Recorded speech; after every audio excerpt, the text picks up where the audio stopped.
The double glass optic has a focal length of 50 millimeters and a green band around the barrel and face of the optic for easy identification. It is a glass-coated doublet that uses drop-in aperture discs.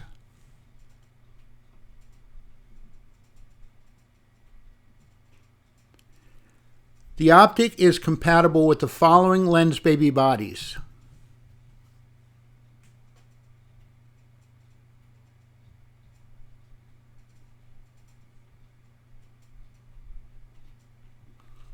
the double glass optic is the sharpest of the Lensbaby legacy optics that use drop-in aperture discs.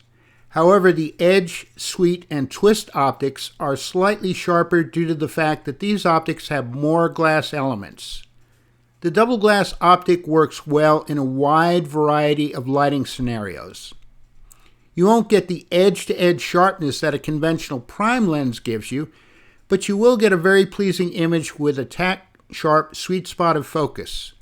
This is the optic to use when you want to create a sharp photograph but still want the Lensbaby look.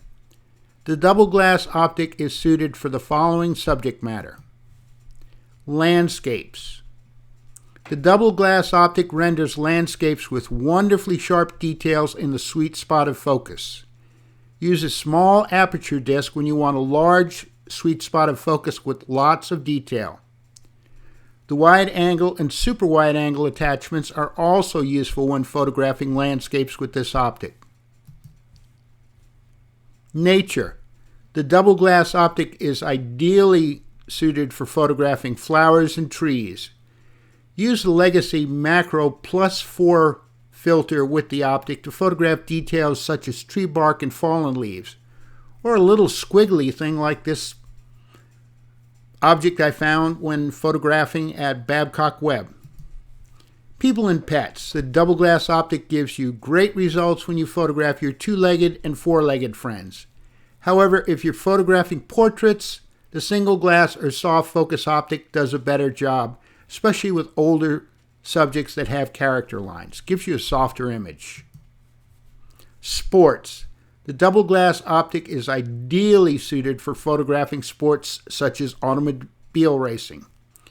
Try using the optic when photographing runners, swimmers, or bike racers as well. Position the sweet spot of focus to capture details of the athlete's face while rendering the arms and legs as dreamy motion blurs. Or as shown in this image, move the sweet spot of focus to capture details such as the car number and sponsor. Cars. Cars are an ideal subject for the double glass optic. The tack-sharp sweet spot of focus lets you capture details of the car with the dreamy Lensbaby blur at the periphery of the image. Here are more examples of images created with the double glass optic.